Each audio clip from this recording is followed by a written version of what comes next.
Guys তোমরা অনেকেই জানো গোল্ড রয়্যাল ইভেন্ট চেঞ্জ হয়েছে, তাই আজকে আমি তখন গেমে ছিলাম দেখার জন্য যে গোল্ড রয়্যাল ইভেন্টে কি এসেছে আর দেখবো কত কয়েন আমি গোল্ড রয়্যাল স্পিনটা বের করতে পারি। চলো শুরু করা যাক আজকের ভিডিও।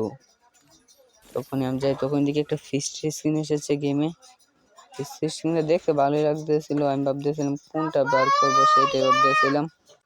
তারপর আমি ভাবলাম এখান থেকে যে কোনো একটা বার করবো, সাদাটা আমার পছন্দ, তাই সাদাটাতে কনফার্ম দিয়ে দিলাম। এখন বার করবো না, কারণ যে আমার আইডিতে এখন ডায়মন্ড নাই, আর ডায়মন্ড পড়ার মতো আমার টাকাও নেই। আমি গোল্ড রয়্যাল এসে পড়ি, আর বান্ডেলটা দেখতে অনেক ভালো লাগতেছিল। দেখা যাক কত কয়েন বের করে। আমি স্পিন মারতে থাকলাম, প্রথম স্পিন পেলাম না, দ্বিতীয় স্পিন দেখা যাক দিয়ে দেখি না, দিল না, তৃতীয় স্পিন কিন্তু আমি একটা ইমোট পেয়েছিলাম, সেটা আবারও দিয়েছে। চতুর্থ স্পিন দেখা যাক, আমাকে শুধু টোকেন দিতেছে, লাল টোকেনগুলো দিল না কংগ্রেচুলেশন। ও ভাই দিয়ে দিছে ভাই, দেখা যাক কিউব করে কত সুন্দর লাগে। আমি পরে দেখবো কেমন লাগে, আপনারা দেখুন। না ভালোই দেখা যাচ্ছে, যেহেতু নতুন আপডেট বের করলাম সবার আগে মনে হচ্ছে যেটা।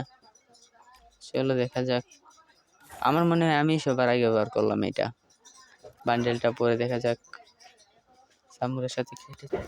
না বান্ডেলটা ভালোই, অতটাও খারাপ না, আমার কাছে ভালোই লেগেছে। আর 26 বছর মাস্কটা পরে দেখি বান্ডেলের সাথে কেমন লাগে। ভালোই লাগছে, আমার কাছে ভালোই লাগতেছে। না 26 বছর প্যান্টও পরে দেখি কেমন লাগে।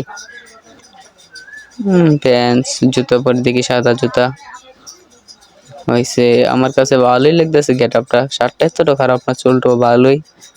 আপনাদের কাছে কার কার কাছে কেমন লেগেছে সেটা আমাকে অবশ্যই জানিয়ে যাবেন। আর আমার কাছে এটা অনেক ভালোই লেগেছে। আসসালামু আলাইকুম।